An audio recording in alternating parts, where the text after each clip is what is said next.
Queridos amigos da TV Mundo Maior, estamos iniciando o programa Jesus e o Espiritismo. Meu nome é André Luiz Querini Vilar, sou orador, escritor e apresentador. Que possamos ter um programa de instrução, de aprendizagem e de meditação. Que Jesus, o nosso Mestre Maior, nos abençoe, nos ilumine e nos ampare em mais esta oportunidade. Estamos vendo um capítulo apaixonante que iniciamos no programa passado sobre os egípcios, através do livro A Caminho da Luz. Livro este psicografado por Francisco Cândido Xavier, ditado por Emmanuel, publicado pela Federação Espírita Brasileira. E aqui já fazemos um adendo. Se você puder, adquira o livro. Ajude a editora a continuar publicando outras obras, a continuar reeditando este próprio livro. É muito importante, se você tiver uma livraria do seu lado, ou um centro espírita próximo, ou comprar pela internet, compre este livro, porque é sempre valioso nós termos estas obras de Chico Xavier em nossa casa, à nossa disposição. As pessoas que não acompanharam os programas passados e têm vontade e desejo de acompanharem, podem acompanhar e assistir a hora que quiser pelo YouTube da TV A Caminho da Luz, youtube.com/TV A Caminho da Luz. Se inscreva no canal, habilite o sininho, que são as notificações. Se neste momento estiver assistindo pelo YouTube, deixe o seu like, deixe o seu comentário, compartilhe. Tudo isto você estará ajudando com que o nosso projeto atinja várias outras pessoas, a não ser somente você. Divulgue pelo WhatsApp, divulgue pelo Facebook, divulgue pelo Twitter, divulgue por onde puder, para que esta mensagem chegue ao maior número de pessoas possível. Se quiser entrar em contato conosco, pode ser pelo WhatsApp, Instagram ou Facebook. O WhatsApp é 19 997 782794, o Instagram, André Luiz C. Vilar, e a fanpage, procure por André Luiz Querini Vilar. Como dissemos há pouco, vamos hoje dar continuidade no nosso capítulo 4, em que ele fala dos egípcios. Hoje veremos o culto da morte e a metempsicose. É um tema curioso, porque intrigou muito e intriga os historiadores, os estudiosos deste grande povo que nós tivemos há milênios atrás. E aqui nós vamos ver o ascendente espiritual. Enquanto os livros históricos nos mostram o ascendente da materialidade dos fatos, Emmanuel, como no próprio livro, ele nos deixa em bom tom. Nós temos o objetivo de mostrar o lado espiritual de cada momento histórico. E aqui ele vai mostrar esses ascendentes importantes para aquele povo, quando ele nos diz: um dos traços essenciais desse grande povo foi a preocupação insistente e constante da morte. A sua vida era apenas um esforço para bem morrer. Seus papiros e frescos estão cheios dos consoladores mistérios do além-túmulo. Era natural. O grande povo dos faraós guardava a reminiscência do seu doloroso degredo da face obscura do mundo terreno. E tanto lhe doía semelhante humilhação, que na lembrança do pretérito criou a teoria da metempsicose, acreditando que a alma de um homem podia regressar ao corpo de um irracional, por determinação punitiva dos deuses. A metempsicose era o fruto da sua amarga impressão a respeito do exílio penoso que lhe fora infligido no ambiente terrestre. Inventou-se, desse modo, uma série de rituais e cerimônias para solenizar o regresso dos seus irmãos à pátria espiritual. Os mistérios de Ísis e Osíris, mas não eram que símbolos das forças espirituais que presidem os fenômenos da morte. Então, metempsicose, o que significa? Um homem podendo reencarnar num corpo de um irracional. Esta visão é a visão que os nossos irmãos budistas têm a respeito da reencarnação. Quando uma pessoa não aproveitou corretamente a sua reencarnação, ele pode, num futuro, vir na forma de um irracional como uma punição. Essa é a grande diferença da reencarnação apregoada pelos budistas para nós, os espíritas. Nós, os espíritas, cremos fielmente que depois do momento que nós chegamos à condição hominal, nós não regredimos. Nós podemos vir num corpo paralítico, nós podemos vir num corpo cheios de complicações a nível neurológico, nós podemos vir num corpo mutilado, num corpo deformado, mas não num corpo de um animal, por exemplo. Isso nós não cremos. Então a metempsicose, o que verdadeiramente os egípcios tinham com essa ideia? Como eles vieram degradado de Capela, um planeta que já estava mais adiantado, com costumes mais avançados, com uma prática social avantajada, de repente vem para o planeta Terra, que não tinha descoberta direito de nada, que estava em estágio de formação, tudo era primitivo, vem para cá. O que eles tiveram como ideia? Isso aqui é um castigo, isso daqui é uma punição. E criaram esta ideia da metempsicose. Eles, apesar de serem dos 4 grandes povos que vieram oriundos de Capela, eles eram o que tinha maior frequência na bondade, menos dívida perante a justiça divina, mas eram mesmo assim espíritos endividados, que ainda não tinham uma compreensão nítida de tudo que se passava ao seu lado. Aqui ele já nos fala que eles se preparavam para a morte. Nós, os espíritas, precisamos nos preparar para a morte também. Por quê? Porque nós não ficaremos eternamente neste corpo. Nós precisamos preparar terreno para quando não estivermos mais com os filhos, quando não estivermos mais na nossa casa, quando não tivermos mais de posse do que Deus nos emprestou no campo da matéria. Se Ele nos chamar hoje para regressarmos ao plano espiritual, nós estamos preparados a deixarmos tudo que julgamos ser nosso? A deixarmos os elos do coração? A deixarmos o afeto doméstico? A deixarmos as uniões que fizemos ao longo do tempo? Nós nos preparamos para viver, mas temos que nos preparar também para morrer, para desencarnar, para regressar à pátria espiritual. Então os egípcios, eles viviam bem para ter uma boa morte. É uma coisa lógica, porque a nossa verdadeira pátria não é esta. Nós estamos aqui de passagem, 30, 40, 50, 60, 100 anos, é passagem. Mas nós vamos regressar ao plano espiritual. E o que vamos levar na mala conosco? O que nós vamos levar de acertos, de equívocos, de qualidades, de defeitos, de bondade, de maldade, tudo isso vai conosco, na mala de regresso. Então os egípcios, eles procuravam viver bem para morrer bem. Nós que cremos na reencarnação, isso é um fato lógico. Não adianta eu viver bem apenas materialmente. E amanhã quando eu regressar, o que eu vou levar comigo? O que eu vou levar de regresso ao plano espiritual? É a pergunta que nós sempre devemos fazer. E o último item do programa de hoje, que vamos iniciar neste momento e encerrar no próximo bloco, ele fala os egípcios e as ciências psíquicas.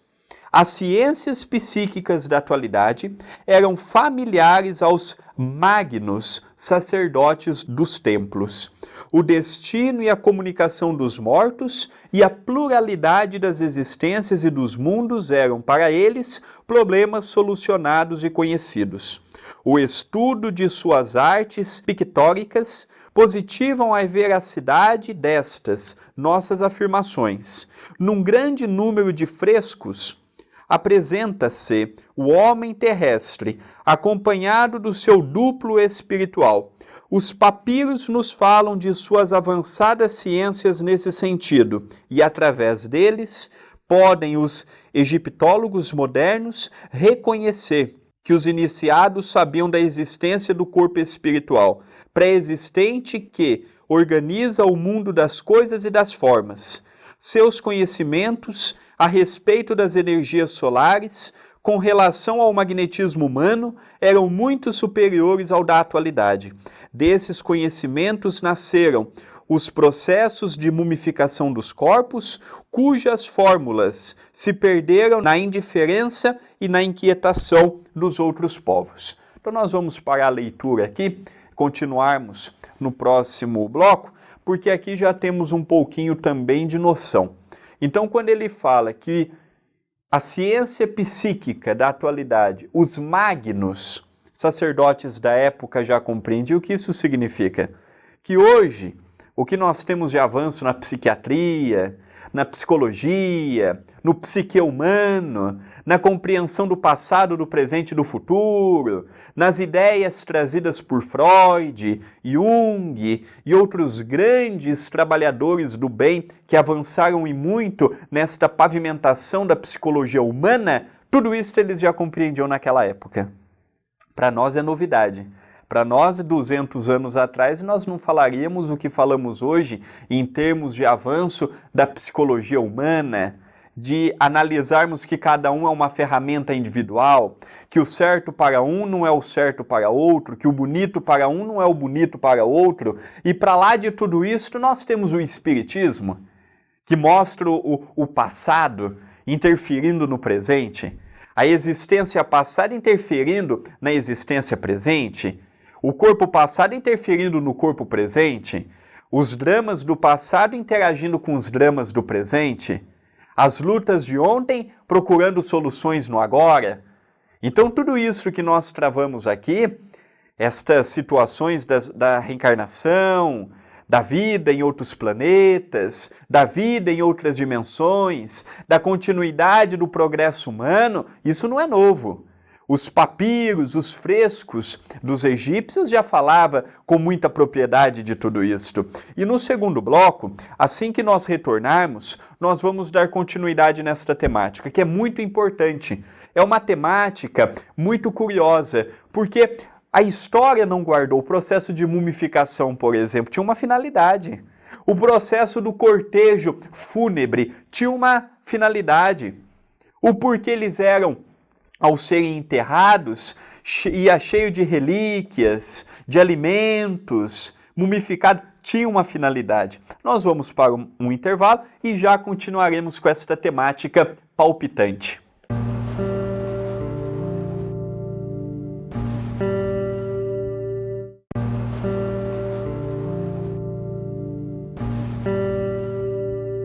Voltamos com o programa Jesus e o Espiritismo. Gostaria de fazer um convite muito especial.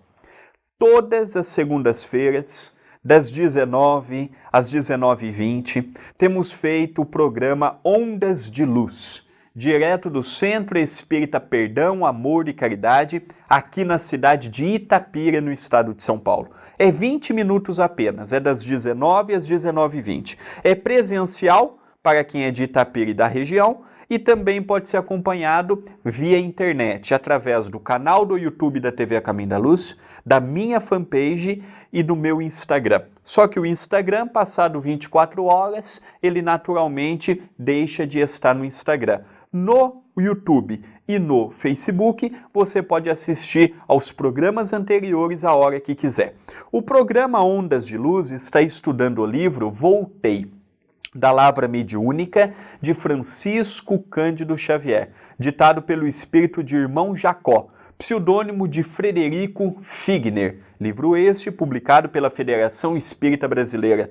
Tem tido uma repercussão muito positiva, muito bacana, as pessoas têm assistido, as pessoas têm interagido, as pessoas têm gostado, e eu gostaria muito de convidar você, que é um assíduo participante, telespectador do programa Jesus e o Espiritismo pela TV Mundo Maior. Venha acompanhar conosco este novo projeto que fazemos parte.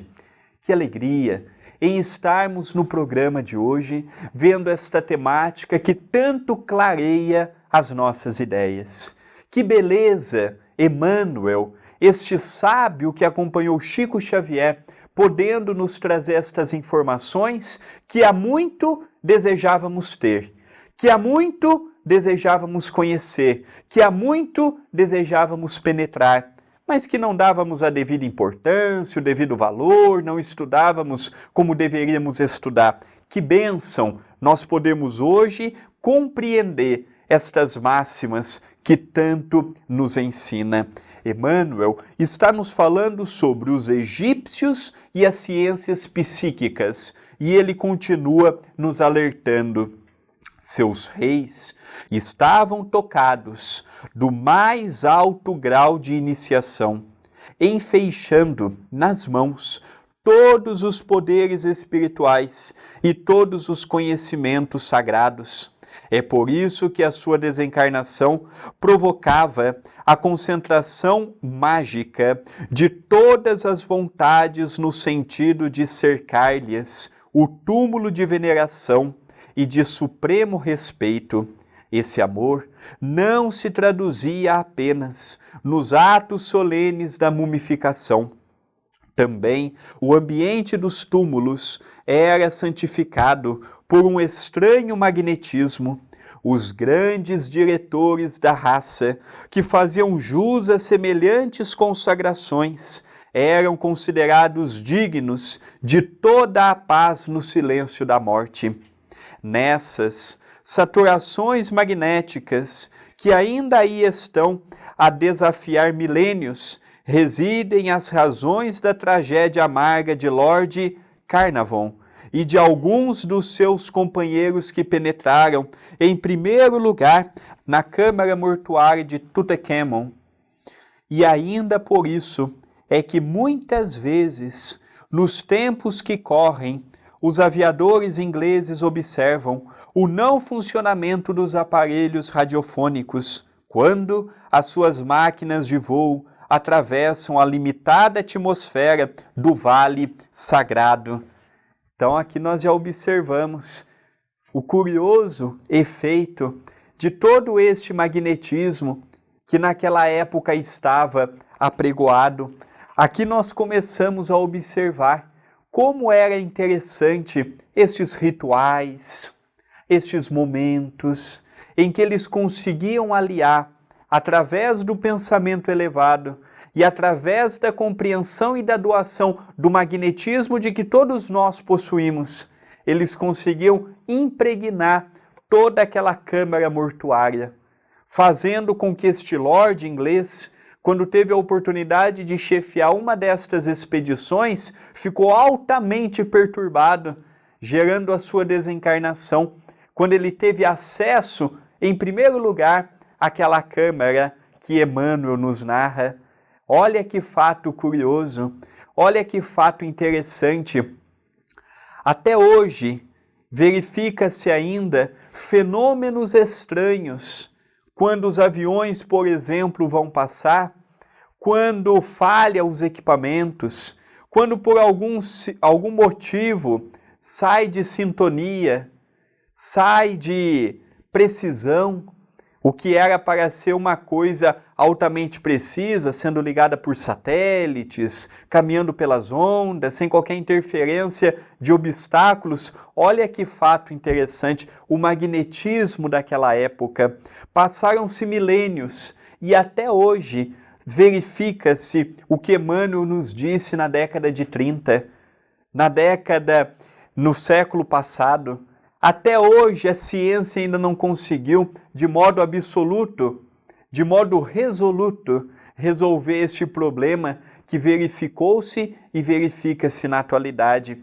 E complementando este assunto, nós vamos ver sobre as tão sonhada pirâmide, como elas vieram, como elas foram construídas. Emmanuel não vai trabalhar sobre este assunto, mas vai falar na sua importância, o porquê que elas foram criadas, estas 3 grandes pirâmides que até hoje fascinam o Egito, levando muitas pessoas a visitarem aquele país por conta da história, mas por conta também destes monumentos que cortam os milênios e está firme, demonstrando a genialidade daquele povo. Emmanuel nos fala: a assistência carinhosa do Cristo, não desamparou a marcha desse povo, cheio de nobreza moral. Enviou-lhe auxiliares e mensageiros, inspirando-o nas suas realizações que atravessaram todos os tempos, provocando a admiração e o respeito da posteridade de todos os séculos. Aquelas almas exiladas, que as mais interessantes características espirituais singularizam, conheceram em tempo que o seu degredo na terra atingia o fim, impulsionados pelas forças do alto. Os círculos iniciáticos sugerem a construção das grandes pirâmides, que ficaram como a sua mensagem eterna para as futuras civilizações do orbe. Esses grandiosos monumentos teriam duas finalidades simultâneas.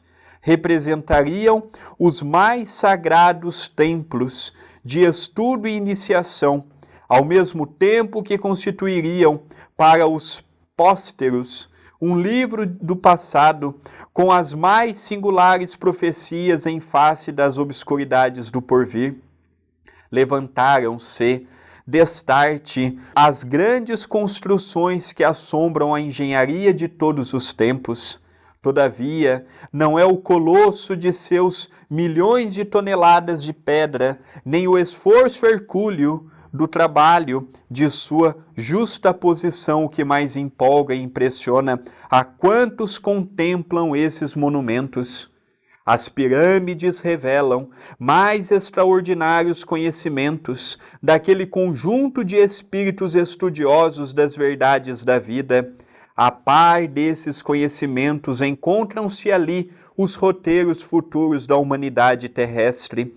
Cada medida tem a sua expressão simbólica relativamente ao sistema cosmogônico do planeta e a sua posição no sistema solar. Ali está o meridiano ideal que atravessa mais continentes e menos oceanos, e através do qual se pode calcular a extensão das terras habitáveis pelo homem, a distância aproximada entre o Sol e a Terra, a longitude percorrida pelo globo terrestre sobre a sua órbita no espaço de um dia, a precessão dos equinócios, bem como muitas outras conquistas científicas que somente agora vêm sendo consolidadas pela moderna astronomia. Olha que interessante a finalidade das pirâmides, deixar como ponto final a passagem daquele grande povo que nós tivemos, dos grandes iniciados, mostrando a sua portentosa iniciação. Eu tenho muita vontade de um dia ter a oportunidade de ir para o Egito, em especial de poder ver as pirâmides. Eu não sei ao certo como funciona, se elas são abertas à visitação ou apenas a determinadas partes, mas deve ser muito bonito nós estarmos de posse de uma autorização que o próprio Jesus deu para que elas existissem. Elas vieram no momento final. O Império Egípcio continuou depois, mas aqueles grandes egípcios, aqueles grandes faraós, aqueles grandes iniciados, estes retornaram todos à capela, esses retornaram todos à sua casa que tanto lhe deixavam saudade. Outros povos destas outras três culturas que veremos, muitos ficaram na terra, mas conta Emmanuel que dos egípcios poucos aqui permaneceram. E já na semana que vem, no próximo programa, nós veremos sobre a redenção e depois entraremos um pouquinho sobre a Índia, um outro também colosso espiritual que nós tivemos nesta época. Que bacana! Emmanuel trazendo grandes verdades que ao longo do tempo foi sendo esquecido, foi sendo adulterado o seu sentido, foi sendo deixado para trás. Ao encerrarmos o nosso programa de hoje, agradecemos imensamente por estar nos acompanhando, por estar interagindo conosco. Por onde passamos, colhemos abraços, palavras de encorajamento, gratidão. Espero com muita sinceridade que este programa, que é feito com tanta simplicidade, mas com tanto amor, possa levar a você esclarecimento e entendimento. Votos de muita paz e até o próximo programa.